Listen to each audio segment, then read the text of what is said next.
एक तरफ बच्चों को कैंसर जैसी गंभीर बीमारी से बचने की सलाह दी गई, तो दूसरी तरफ यूपीएससी के कठिन पेपर पर बड़े सवाल उठे। आजमगढ़ में हुआ यह कार्यक्रम अब चर्चा में है। आजमगढ़ के रेलवे स्टेशन स्थित स्ट्रीट टू स्टेडियम अकेडमी में स्वास्थ्य जागरूकता कार्यक्रम आयोजित किया गया।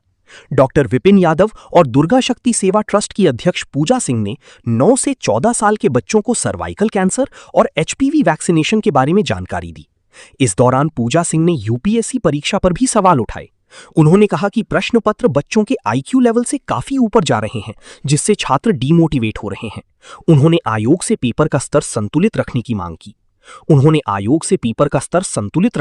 की।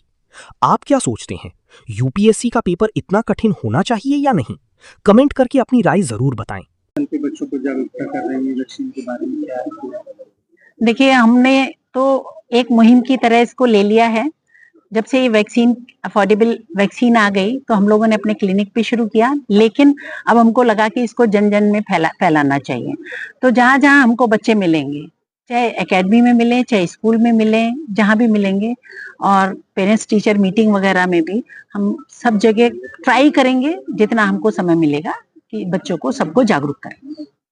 ये माँ जी स्टेडियम एकेडमी में आई है क्रिकेट की, आप छोटे छोटे बच्चे खेल रहे हैं, उनको किस तरीके से मोटिवेट कर रही हैं आप इस वैक्सीन को लगाने के लिए? हमने उनको बहुत बच्चों के हिसाब से ही बहुत शॉर्ट में बताया। आजकल सभी स्कूल कॉलेजेस में थोड़ा बहुत पढ़ाई तो हो ही रही है कि कैसे जननांग के बारे में जानकारी के लिए, तो इसीलिए हमने सोचा कि इन बच्चों को यहाँ के पे आके बताया जाए, और हमने सबको पॉम्पलेट्स दिए हैं बताने के बाद, और कि अपने घर में जाके सबको पॉम्पलेट्स दें और अपने पेरेंट्स को जाके कहें कि नहीं, हम लोगों को भी एचपीवी वैक्सीन लेना है, क्योंकि सारे बच्चे 9 साल से ऊपर के हैं।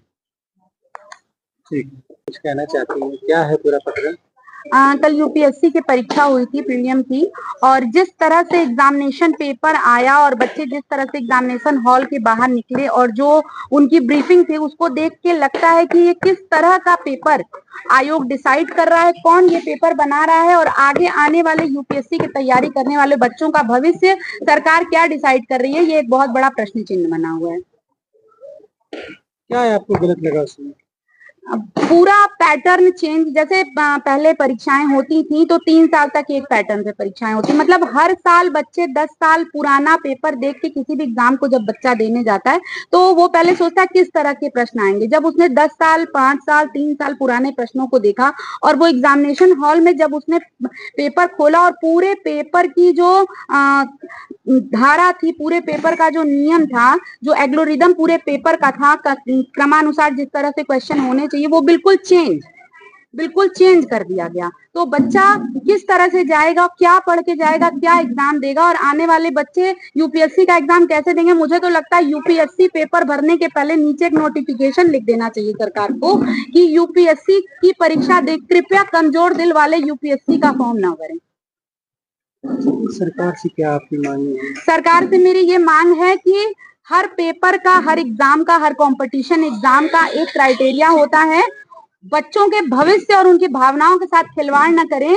अब मेंस की चीज को, मेंस में जो चीजें आती थी, मतलब नीति शास्त्र से जो चीजें आती थी, जो कि प्रीलियम का सिलेबस नहीं था, उसको भी उठा के प्रीलियम में दे दिया गया है। प्रीलियम में कितना ज्यादा आईक्यू लेवल चेक करना चाहते हैं, मतलब 90 से 110 और 10 से 120, 120 से 130 जो हाईली आईक्यू लेवल है, मुझे लगता है ये पेपर 130 से 150 आईक्यू लेवल वालों के लिए बनाया गया था। This was the very toughest exam of this season. मैं तो यही कहूंगी कि पूरे एग्जाम का क्राइटेरिया जो है चेंज हो गया है, और यूपीएससी का पेपर अब लोग सुन के मुझे लगता है कि बच्चे डर जाएं, या यूपीएससी करने वाले जो इस बार के बच्चे हैं वो अगले बार अपनी धारणा बदल के यूपीएससी का एग्जाम ना दें। ठीक है, टफेस्ट एग्जाम, यूपीएससी एक टफेस्ट एग्जाम है, लोक सेवा आयोग की सर्वश्रेष्ठ परीक्षा है, लेकिन इस तरह भी नहीं होना चाहिए कि बच्चे एग्जाम देने के बाद बिल्कुल डिमोटिवेट हो जाएं।